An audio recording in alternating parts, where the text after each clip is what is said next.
Baik, saya berbicara tentang Pancasila.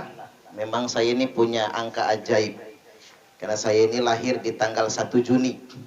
Hari yang sama, tanggal yang sama di kelahiran Pancasila. Makanya baju saya merah ini. Merah apa nih? Merah menyala ya.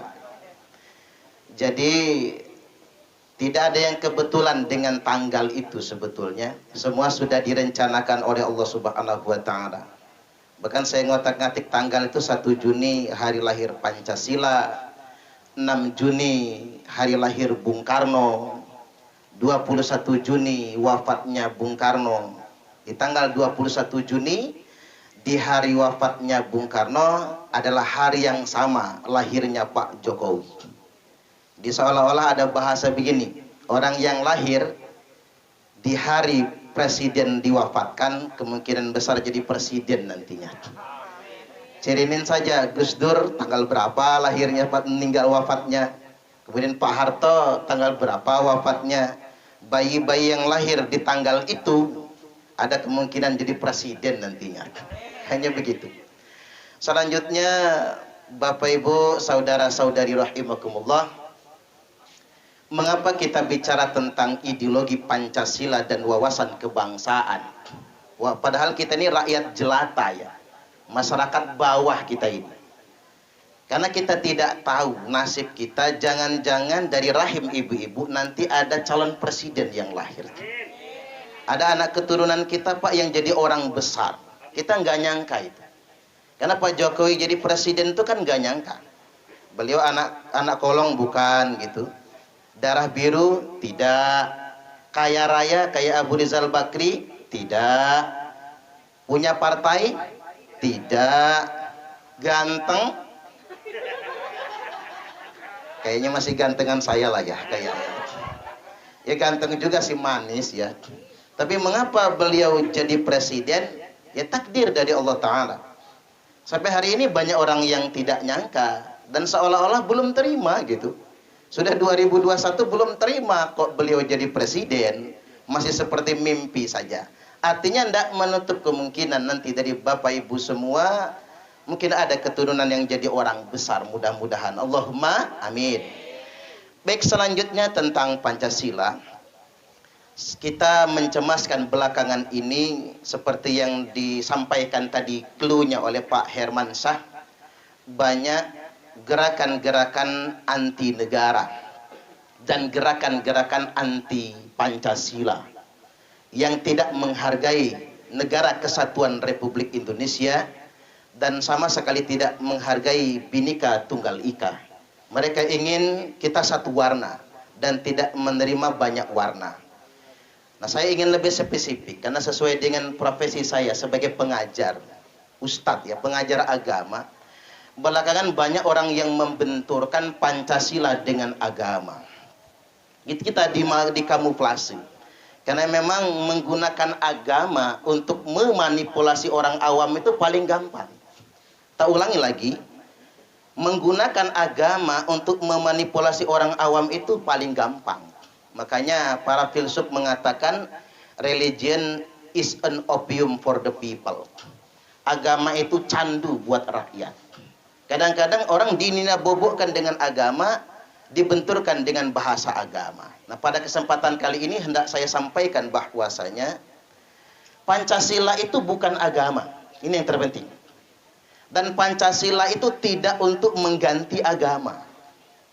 Namun Pancasila itu sejalan dengan nilai-nilai agama. Bahkan saya ingin tegaskan sekarang ini, biar modal kita ngadepin kelompok-kelompok ekstrim itu, Pancasila itu sesuai dengan sunnah Rasulullah Sallallahu Alaihi Wasallam.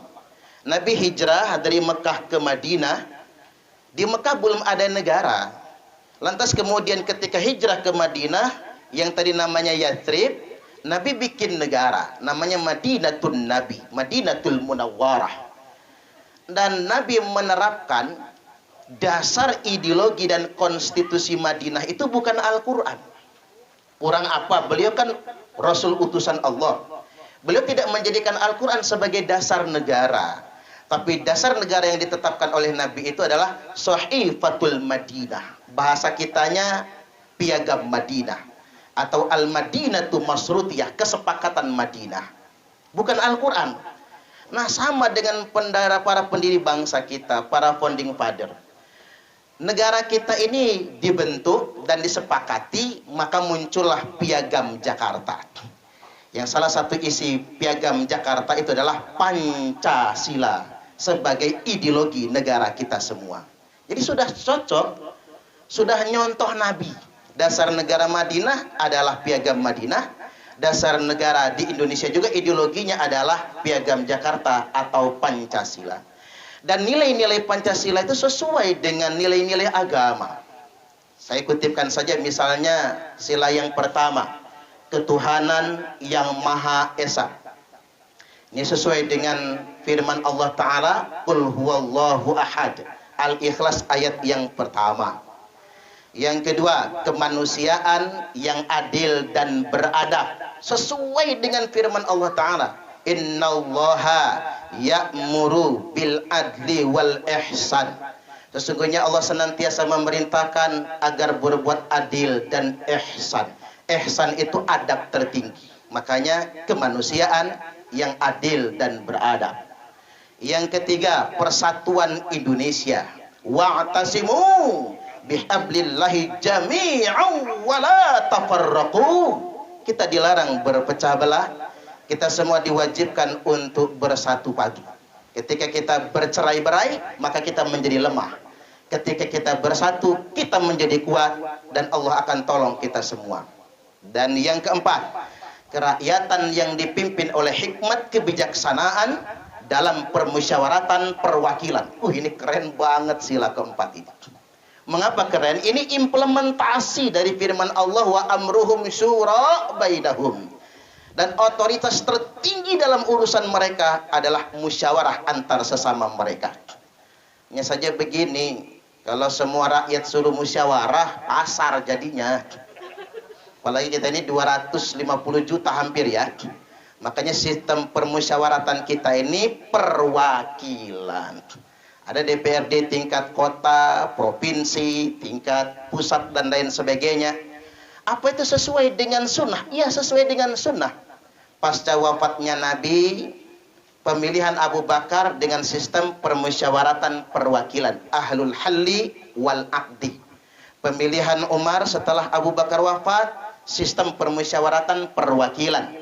Pemilihan Utsman setelah Umar wafat, permusyawaratan perwakilan. Pemilihan Ali, permusyawaratan perwakilan. Makanya kalau kita ngomongin khilafah, nih ngomongin khilafah ya. Khilafah itu ya demokrasi ini, sistem permusyawaratan perwakilan. Karena kata Nabi, al-khilafatu fi ummati 30 sanah. Khilafah di tengah-tengah umatku itu 30 tahun. Abu Bakar 2 tahun, Umar 10 tahun, Utsman 12 tahun, sisanya Ali 6 tahun. Pas 30 tahun. Sistem pemilihannya permusyawaratan perwakilan. Walaupun kita sekarang lebih keren lagi ya. Pemilihan langsung. Milih presiden kan langsung. Dan hebatnya pemilihan presiden satu-satunya pemilihan yang nggak bisa disogok. Betul nggak kira-kira? Betul nggak kira-kira? Kalau milih Bu April mesti harus ada angpau ya Bu ya. Iya nggak? Ongkos-ongkos ya. Ongkos buat ke TPS lah. Tapi kalau milih presiden tuh kerennya. Coba Bapak Ibu perhatikan, milih presiden di Republik ini nggak bisa disogok. Silakan punya uang berapa dia mau nyogok, nggak akan bisa. Makanya saya meyakini siapapun yang terpilih jadi presiden itu takdir dari Allah Subhanahu wa Ta'ala. Ini sudah tangan Allah. Allah yang menentukan, yadullah, tangan Allah. Dan sila yang kelima, keadilan sosial bagi seluruh rakyat Indonesia. Nah ini yang masih berat betul ya. Implementasi keadilan sosial bagi seluruh rakyat Indonesia itu sesama kita dulu lah, rakyat jelata yang di bawah. Saya ini rakyat juga karena bukan pejabat soalnya. Jadi bagi kita rakyat di bawah ini, keadilan sosial itu adalah peduli dengan sesama. Syekh Abdul Qadir Al-Jailani berkata, sesuap nasi yang engkau masukkan ke dalam perut orang yang lapar, itu lebih baik daripada membangun 1000 masjid jamiah. Jadi jangan sampai orang Islam ini berlomba-lomba mempermewah masjid, tapi ada tetangga masjid nggak kebeli beras, ada anak-anak yang nggak kebayar sekolah. Sekolah sekarang kan mahal kan ya Bu ya, mahal. Didorong-dorong orang susah ini suruh masuk SMK katanya ya kan, biar tujuannya habis lulus sekolah bisa kerja, tapi mahal. Daftar ulang SMK 15 juta. Ada yang 20 juta, paling kecil 6 juta loh. Mohon betul Bu April ya. Ini orang-orang susah itu yang masuk SMK. Biasanya kalau orang-orang kaya nggak mau masuk SMK tuh. Maunya masuk SMA kan. Nanti ke STPDN maunya gitu. Tapi kalau orang-orang susah masuk SMK, tapi mahal betul. Makanya kita peduli dengan sesama. Jangan sampai umat Islam ini koar-koar agama, tapi nggak peduli dengan sesama. Saya pernah ditegur. Agama itu bukan di mimbar, tapi agama itu ada di tengah-tengah masyarakat yang lemah. Nyesek di hati saya, benar juga ya. Agama kalau di mimbar Bapak Ibu enak, pulang ceramah diamplopin, iya kan? Kalau khutbah Jumat sekarang di Bandar Lampung ini turun mimbar langsung diamplopin. Makanya sering saya sampaikan, jihadnya seorang ustadz itu bukan pas sedang ceramah. Jihadnya seorang ustadz itu satu, mengamalkan apa yang dia ceramahkan. Yang kedua, pulang ceramah lupa diamplopin. Nah itu jihadnya. Jangan sekali-kali WA panitia, ada yang lupa enggak ya? Itu jihad soalnya. Yang berikutnya, implementasi keadilan sosial bagi seluruh rakyat Indonesia itu tadi kan buat kita ya, rakyat jelata ya. Kita peduli dengan sesama. Ya buat para pemimpin kita, trias politika, eksekutif, mulai presiden sampai camat lah. Kalau ketua RT nggak usah kita hitung ya. Presiden sampai lurah, presiden sampai lurah, eksekutif, legislatif wakil rakyat, yudikatif penegak hukum. Betul-betul memperjuangkan kepentingan rakyat dan jangan korupsi. Setuju nggak kira-kira? Coba anggaran pendidikan kita itu Bapak Ibu 20%. Itu 400 triliun dari APBN. Mestinya sekolah gratis itu. Dari mulai PAUD sampai sarjana S1 minimal. Mudah-mudahan lah di Indonesia ini korupsinya makin habis. Allahumma amin. Baik, di bagian akhir saya minta waktu dikit lagi. Banyak orang membenturkan agama dengan konsep bernegara. Negara bangsa, nation state, negara kesatuan Republik Indonesia. Banyak orang membenturkan agama dengan Pancasila. Hati-hati, itu penipuan. Saya ambil contoh misalnya Pak, khilafah misalnya. Orang sudah marak di Bandar Lampung ini ada 2 kelompok khilafah ya. Yang dikampanyekan Hizbut Tahrir misalnya, sama di Khilafatul Muslimin misalnya. Di panjang ini saya lihat banyak itu pelang-pelangnya itu. Itu mau merontohkan negara kesatuan Republik Indonesia. Saya ingin tegaskan Bapak Ibu, jawabannya begini. Kalau ketemu kelompok begitu, cara jawabnya bagaimana? Tidak ada satupun perintah dalam Quran dan hadis untuk menegakkan khilafah. Tidak ada perintahnya. Jadi kalau perintah sholat jelas perintahnya, enak. Tunaikan sholat, tunaikan zakat, ada perintahnya. Cara ngejawab mereka kalau ngajak kita ke khilafah itu Pak, tidak ada satupun perintahnya, mubadzir. Jadi kalau mereka masih ngeyel juga, susah ngebantahnya, ajak silaturahim ke ustaz, ke kiai, kita ngobrol bersama, kita berdiskusi bersama. Termasuk tentang bendera hitam. Kemarin tuh ribut-ribut bendera hitam sejak tahun 2019 itu. Saya ingin kasih kabar di sini. Idza ra'aitumur rayati sud falzamul arda wala tuharriku aydiyakum wala arjulakum. Apabila kalian semua melihat bendera hitam dikibarkan, jangan ikut-ikutan mereka. Falzamul ardo, tetaplah di negeri kalian masing-masing. Wala tuharriku aydiyakum wala arjulakum, jangan gerakkan tangan kalian, jangan gerakkan kaki kalian, jangan ikut-ikutan mereka, karena itu kelompok bendera hitam palsu. Penegasannya, tidak ada pemakaian bendera hitam sebelum Imam Mahdi memimpin pasukan melawan Dajjal. Selama belum ada Dajjal, selama belum ada Imam Mahdi, apapun kelompoknya, apapun golongannya, yang ngajak kita mendirikan khilafah, apalagi pakai bendera hitam, itu kelompok bendera hitam palsu.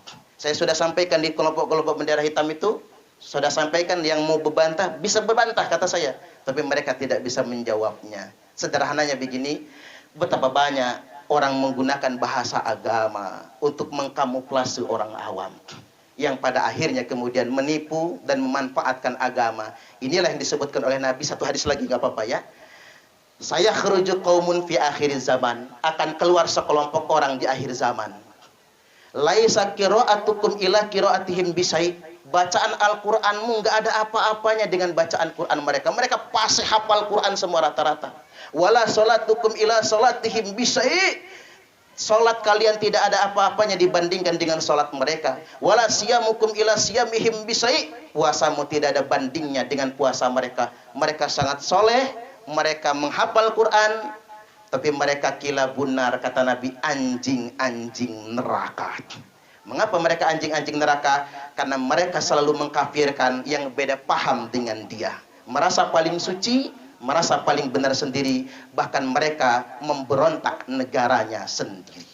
Itu saja dulu ya. Kapan-kapan kita panjangin lagi di materinya. Baik, demikian. Wallahul muwaffiq ila aqwamit thoriq. Wassalamualaikum warahmatullahi wabarakatuh. Tepuk tangan semuanya.